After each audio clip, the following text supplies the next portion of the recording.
O Libertador, capítulo 64. Um povo condenado.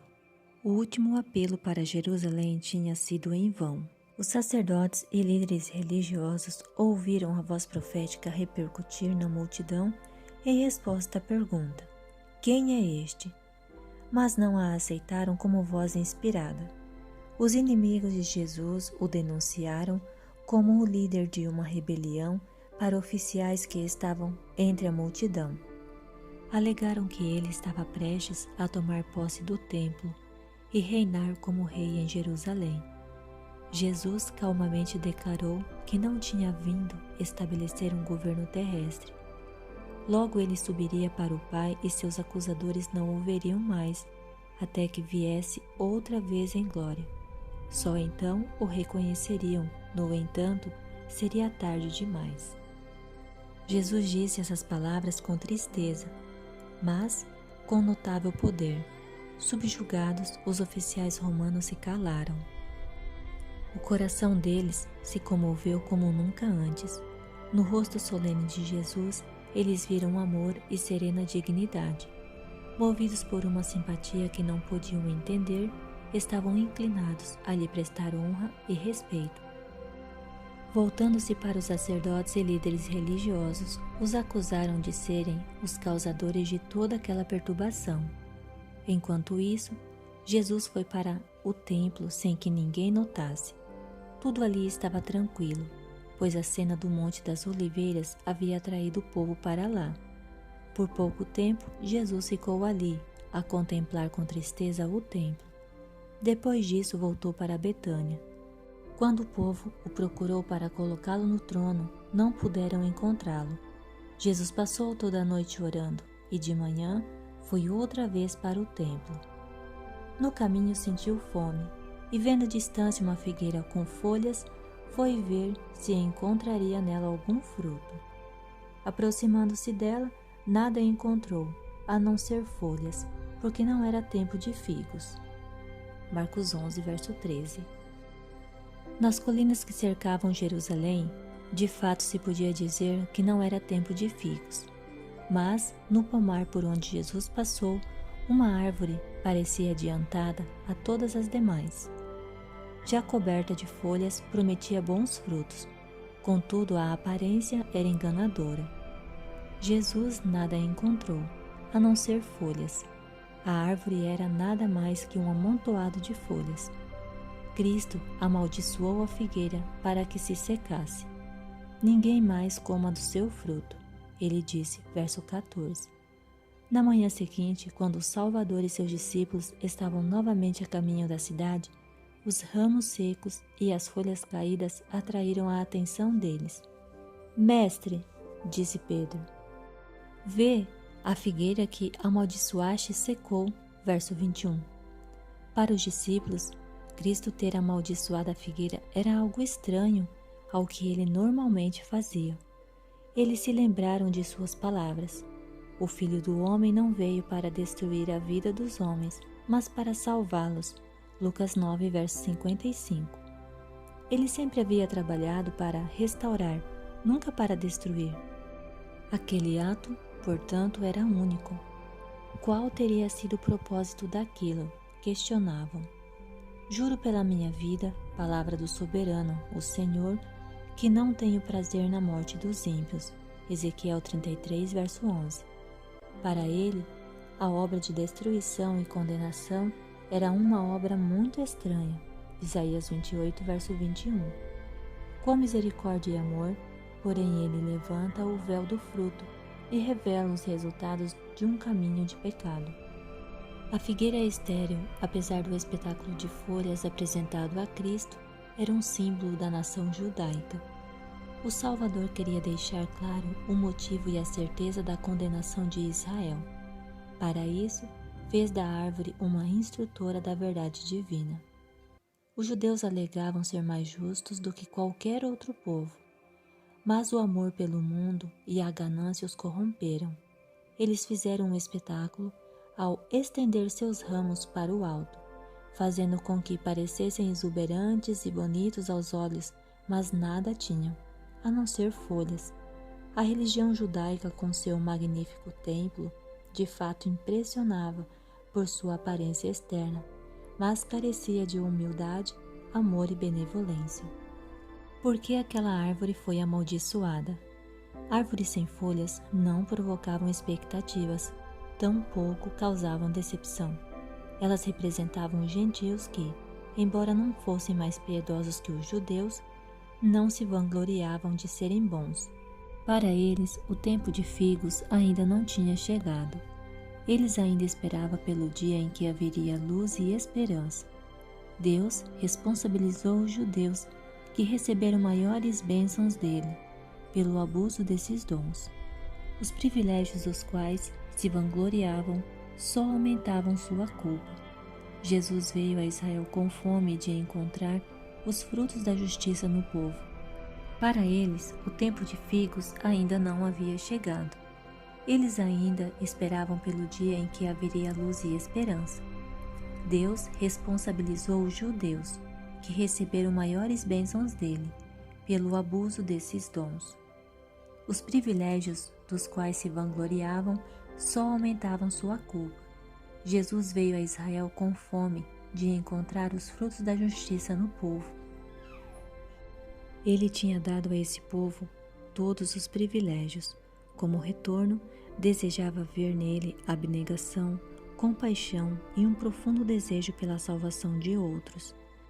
Mas o orgulho e a suficiência própria eclipsaram o amor a Deus e à humanidade. Eles não deram ao mundo os tesouros da verdade que Deus lhes havia confiado. Na árvore estéril, eles puderam ver tanto o pecado deles como o castigo. Murcha e seca desde as raízes, a figueira era uma demonstração de como ficaria o povo judeu quando a graça de Deus fosse retirada deles. Por se recusarem a comunicar a bênção, não mais a receberia. Você foi destruído, ó Israel. Oséias 13, verso 9. Diz o Senhor. O ato de Cristo em amaldiçoar a árvore que seu próprio poder havia criado continua sendo uma advertência a todas as igrejas e a todos os cristãos. Existem muitos que não vivem a vida misericordiosa e altruísta de Cristo. O tempo só tem valor para eles quando podem usá-los para acumular para si mesmos. Em todas as ocupações da vida, esse é o seu objetivo.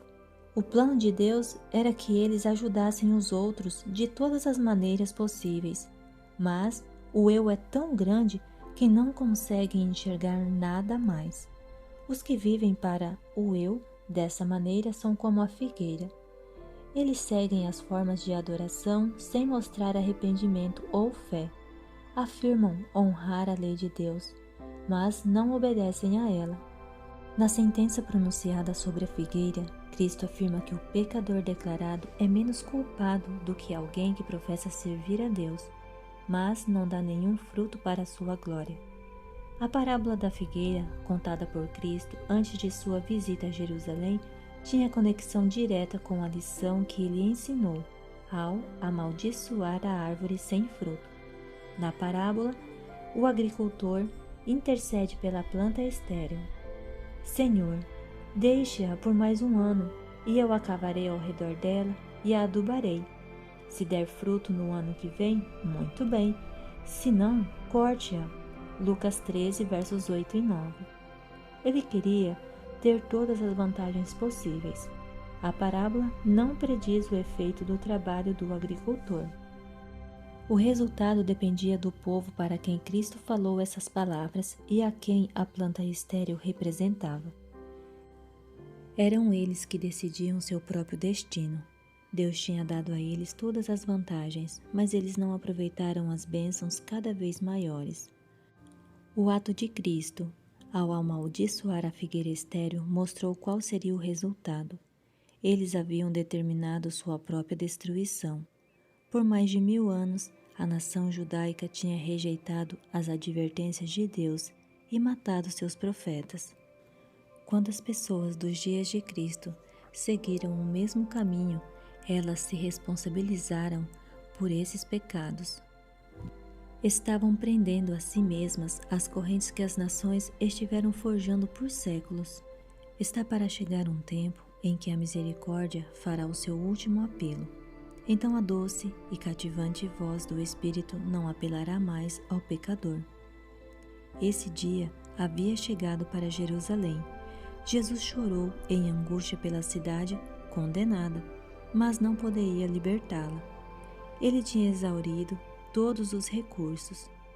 Ao rejeitar as advertências do Espírito de Deus, Israel rejeitara a única maneira de ser ajudada. A nação judaica era um símbolo das pessoas de todas as épocas que escarnecem das súplicas do infinito amor. Quando Cristo chorou por Jerusalém, suas lágrimas foram pelos pecados de todos os tempos. Muitos, nesta geração, estão trilhando o mesmo caminho dos descrentes judeus. O Espírito Santo tem falado aos seus corações, mas eles não estão dispostos a confessar seus erros, rejeitam a mensagem de Deus e seus mensageiros. Em nossos dias, a verdade bíblica, a religião de Cristo, luta contra uma forte onda de impureza moral. O preconceito é mais forte agora do que nos dias de Cristo. A verdade da palavra de Deus não se harmoniza com as preferências naturais do homem, e milhares rejeitam sua luz, preferindo exercer seu próprio juízo independente. Fazem isso colocando em risco a vida eterna. Os que tentaram encontrar falhas nas palavras de Cristo sempre encontraram mais razões para assim fazer, até que se afastaram da verdade e da vida. Deus não propõe remover toda objeção que o coração carnal possa fazer contra a sua verdade. Aos que rejeitam a luz que iluminaria as trevas, os mistérios da palavra de Deus permanecem para sempre como um mistério.